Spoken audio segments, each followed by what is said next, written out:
Okie dokie, it's Friday, so that means it's Facebook Friday Q&A time here on OTRS Central. Thanks to those of you that went to the Facebook fan page, whatever you want to call it, viewer page for OTRS Central, and posted your questions in response to the status that I put up there. Let's get started. One thing, since so many people post these questions on Facebook, if you're going to post questions, please try to limit it to like one. Like if you put one or two in like one comment, that's fine. But if you've got 3 or 4 different ones all from the same person, I'm probably not going to answer most of them. I might not answer any of them. So just kind of help let me get to as many people questions as possible. Alex and your host starts off this Q&A though. Would you rather watch a WrestleMania with the main event being John Cena versus Randy Orton for the title in a 3-hour Mega Iron Man match, or the Jeff Jarrett DVD? I'll choose Cena and Orton. Oh, God. There are no winners, only losers. Callum Burgess, are you getting WWE 2K15? No. And are you going to reunite with the old OTRS Central crew? Well, I have to go back to Iowa to visit at some point. We'd have to get together. I'm sure that'll happen somewheres down the road, I'm sure. Let's see here. Daniel Isbor, do you think if Sting can't face Undertaker at Mania, they should do Sting versus the Authority as a storyline culminating with the Stinger facing God instead?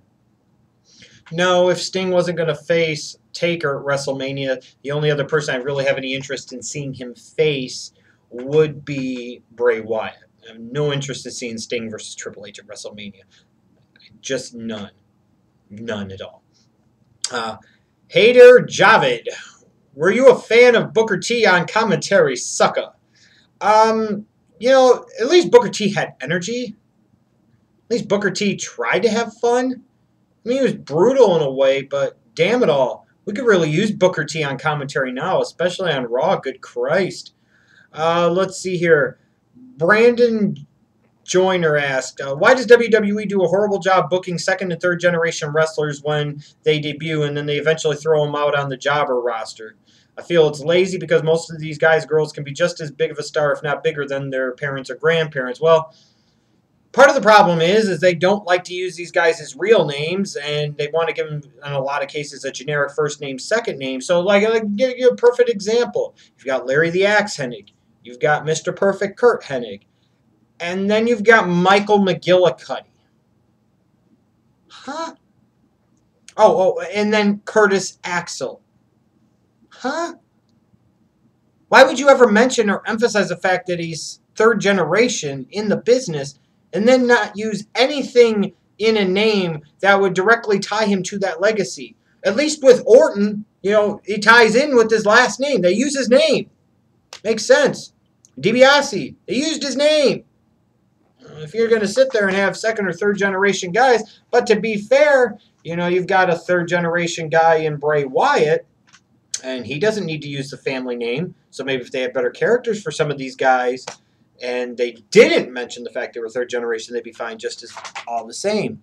Nathan Webster, if you were to start your own promotion and had a choice of any 5 guys from WWE TNA to center your company around, who would they be and why? You put Wyatt, Reigns, Ambrose, Roode, and Aries. I'd go with Roman. I'd go with Wyatt. I'd go with Ambrose. I did need 2 more. Not going to go with Daniel Bryan because I'd be concerned about how much he's actually going to be around. Roode's a little bit on the older side. I'd want guys that are going to be around for a long period of time that I could have for years. So I would probably go with Cody Rhodes as one of them. And then maybe the 5th guy. I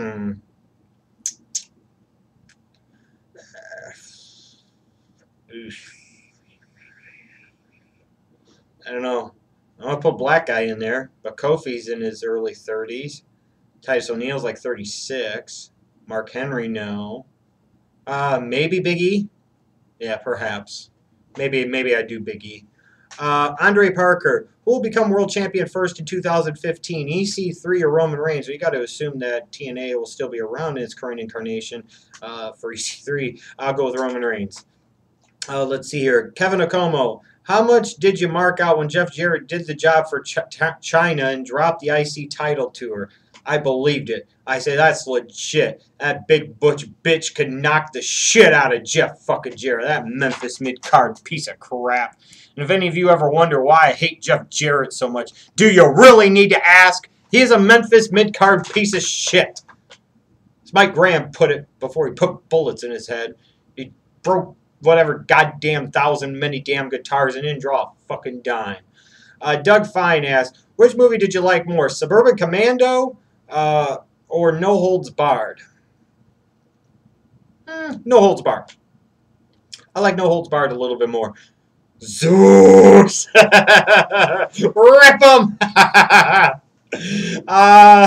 Mark Murphy, worst year in WWE history. Ooh, worst year ever. We'll go just from Vince's time. Vince Jr. I'm talking about. 93 was pretty goddamn bad. It was really bad. For me also, like 2006, 2007 was pretty damn bad. 2010 I thought was terrible too. I don't know if I could distinguish one being the absolute worst though, but those are a few that really stand out to me as being bad. Boo-boo. Let's see here. Tannen Miller. With what's happened to Jake the Snake Roberts over the past few days, what are some of your best moments or matches of his? In terms of some of my favorite matches involving him, all right, let me backtrack a little bit here. A couple of my favorite storylines involving Jake the Snake Roberts. The one where he gets blinded by the model Rick Martel was awesome. His feud with Savage in '91 I thought was great. His feud with Rick Rude was off the charts. His feud with DiBiase was really damn good. Those are some of my favorite feuds. In terms of some of my favorite matches of his, I'll go to WrestleMania 7 in the blindfold match. That's one that definitely stands out to me. There's no question about it. Favorite moments of his? Some of his promos. Especially when he would do an interview at a WrestleMania. Man, WrestleMania 6, WrestleMania 8, fucking knocked him out of the park, batted 1,000. Let's see here. Son Goshaku. I hope I got it right. If I didn't, then whatever. What did you think of Stephanie McMahon's babyface run as SmackDown General Manager from late 2002 to 2003? Well, that was stupid. Here's the one that was aligned with the I'm not even going to go there. I thought it was dumb. That was bad. Let's see here. Ravindra Rampersad. Was Monday's Raw the worst Raw of the year so far? I don't know if it was the worst Raw of the year. It was definitely one of the most boring of the entire year to me. There's no question about that. I don't know if it was the worst. David Bentz. Oh, this is a really good question. If you could use a time machine to show 5 wrestling employees of the past their future, who would they be? Now, the sadistic part of me would say Dino Bravo, but I wouldn't want to jinx anything. No, Chris Benoit. Definitely. Be like, you need to stop. You need to get some help before it's too late. Owen Hart. Obviously, I'd want to change that and what happened there. 2 wrestlers that come to a lot of our minds, even though they are technically still with us, are Jake the Snake Roberts and Scott Hall. I'd love to be able to go and get them at the early stages of their careers as they were making their way in the business and be like, you need to stay away from this path. This is what it could lead to. This is the disaster that it can mean for you, your family, everybody involved. And then probably Vince McMahon.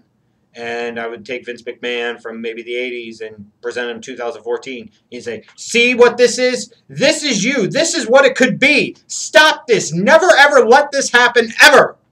So those would probably be the 5. Don Hardy, should Dean Malenko be inducted into the WWE Hall of Fame? Coco Beware is in there, so why the fuck not?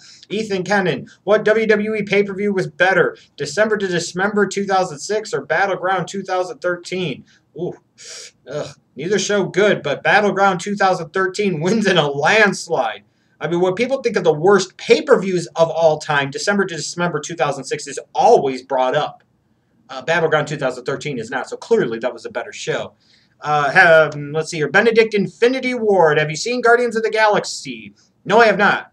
Still need to go see it. Can't remember the last time I actually went to the movies to go see a movie. Sam Pearson. Do you think Undertaker will be making a return to the WWE, or do you think he's done with wrestling now? I'm 50-50. It could be a thing of now the streak is done. There's no reason for him to be back, and I'd be okay with that. You know, if he was going to come back, to me, the most logical thing for him to do would be to try and get a rematch against Brock Lesnar, but I don't doubt the WWE's going in that direction, nor do I think that works, especially if that would lead to a retirement match. I don't know if Sting Taker is really in the cards or not. So I think there's a very good chance he could be done with it, because frankly, if you were going to end the streak, why bring it back again?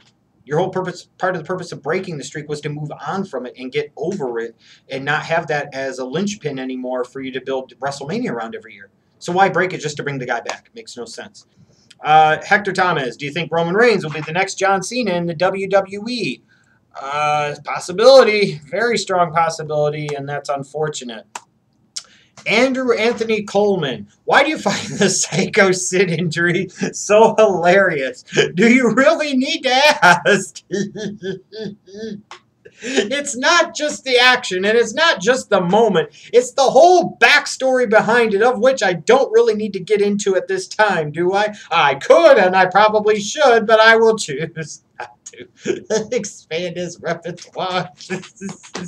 And to all of you that sit there and tell me that I'm a bad guy for laughing at Sycho Sid for breaking his leg in half, snap, crackle, pop. He had a Rice Krispies leg, motherfucker. For jumping off the second rope. Look at all the videos that get tremendous amounts of views with epic fails and all-time fails and all these other botches and bad things that happen that people just can't get fucking enough of. Don't sit there and get on me because I happen to get a great enjoyment out of something that happened over 13 years ago. If you're not down with that, well then fuck you. Period. Thomas Bachman, what do you think about the WWE 2K15 roster?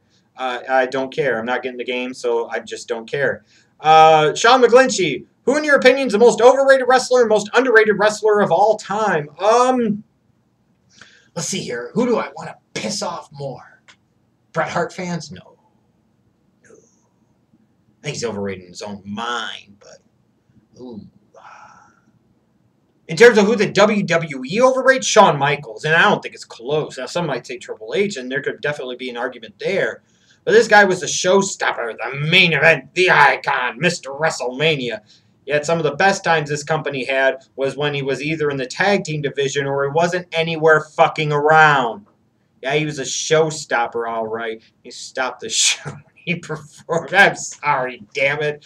You sit there and people are arguing that he's the greatest wrestler of all fucking time. What fucking planet do you live on? He could be your favorite. You could view him as an all-time great. But of all the people in the history of professional wrestling that you would choose to say that this is the greatest of all time, you're going to take a Shawn Michaels over a Hulk Hogan or a Ric Flair or somebody like that. Oh, give me a fucking break. Most overrated wrestler of all time. Underrated, I don't really care. Overrated, though, Shawn Michaels to me.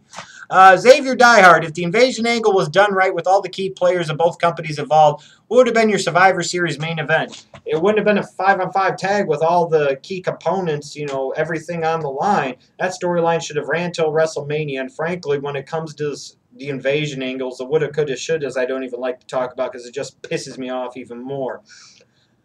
Paul Mead, Timus III, apparently. If you could put the WWE World Heavyweight Championship on any minority wrestler right now, who would it be and why? Mark Henry, because at least it would be believable. Now, at some point in time, Roman Reigns, but right now, it would be Mark Henry. Matt Cooper, which wrestler was the coolest one you met? Which one was the biggest dick? Biggest dick I probably met. And like I said, I've told this before, I don't mean this to say he was a dick to me necessarily per se, but the one that was the least cordial was probably Perry Saturn. Coolest one I've ever met was probably Danny Hodge. I'd have to say that. Let's see here. Nah, that's it. We've got enough time. I'm not going more than 15 minutes. Sorry. Thanks to all of you guys that submitted your questions for this Q&A. Be back again Monday with another Q&A. Maybe I get some more content this weekend here on OTRS Central. Thanks.